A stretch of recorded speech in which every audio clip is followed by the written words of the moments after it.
Hi everyone, here's a tip to take a deck of cards to help break the ice at the holidays. So a lot of times at the holidays, these are people that you probably don't see on a regular basis, or maybe you do, but sometimes you have extended family that come in and you haven't seen them in a while, and there tends to be a lot of awkwardness potentially, or a lot of small talk. That a lot of people that we work with don't really like small talk. They don't really see the point in it. Now, you definitely will have to participate in some small talk. That's just what's going to happen when people haven't seen each other in a while, but it doesn't have to stay there. One of the things that we suggest that you do is to introduce kind of a fun element to the holidays if you guys don't already play games as a family. So one of the things we suggest you do is just take a regular deck of cards and play a game called Pass the Ace. I'm going to explain to you how to play the game Pass the Ace in a moment, but I wanted to tell you why this is something that is helpful to you during the holidays. So what you want to do is, if you're not really great at making conversation, or you really despise that small talk, is it kind of gets your focus on the game. So if there is any kind of awkward silence or pauses, or you run out of things to say, you can kind of be quiet because you're kind of focusing on the gameplay, or maybe thinking of your next strategy move or something. And it doesn't feel as much as though you just don't know what to say. It's a little bit different and has a little bit different feel. It's a little bit lighter mood. What I would also suggest is maybe play some like upbeat music, not too loud, not too quietly, but just have like a kind of a rhythm in the background that gives a kind of a party feel. That can really set the stage for playing a game and having fun.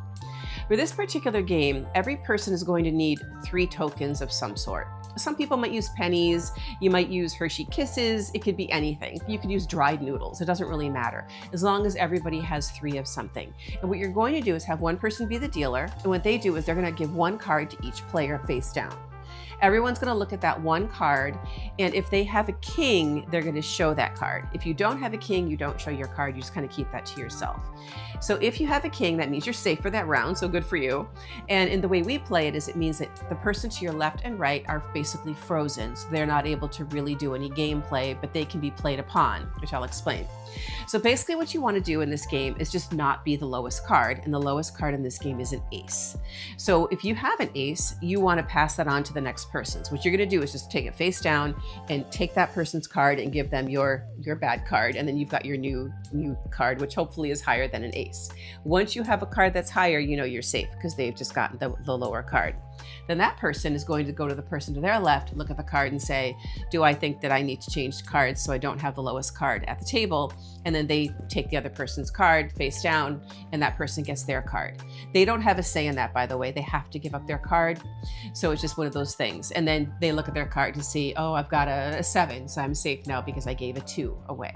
And that goes around the table. So you can see why it's called Pass the Ace, with ace being the lowest, because you'll just see it get passed around the table because nobody wants that ace.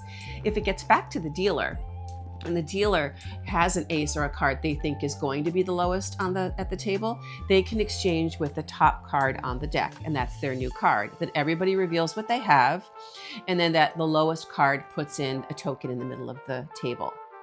So the kings, though, let's say you're frozen on either side and you're to the right of somebody who has a king and you get that ace, you're stuck because you can't trade with the person who has a king because you're frozen.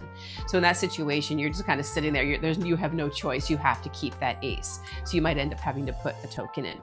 Now, if there are 2 people at the table that both have the same low card, let's say there's 2 aces at the table, they both put their token in the middle of the table. The rounds go really quickly, it's really fun, and the game is pretty much all ages as long as people can understand that ace is the lowest card and you don't want the lowest card at the table.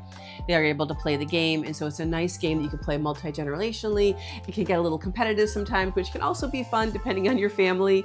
I know our family tends to get pretty competitive. Sometimes we'll stare down the person next to us to see if we can read in their eyes if they have a low card or not, and that type of thing. So it can add some levity to the holidays, and it takes some pressure off of just having that constant conversation. So I hope you found this useful. If you did, please hit the like button, hit subscribe. We're doing a lot of videos to help people improve their social lives, and leave a comment. I would love to hear from you, or if there's a holiday tradition or a game that you like to play at the holidays, definitely share. I would love to hear about that. And I hope you all have a wonderful holiday season.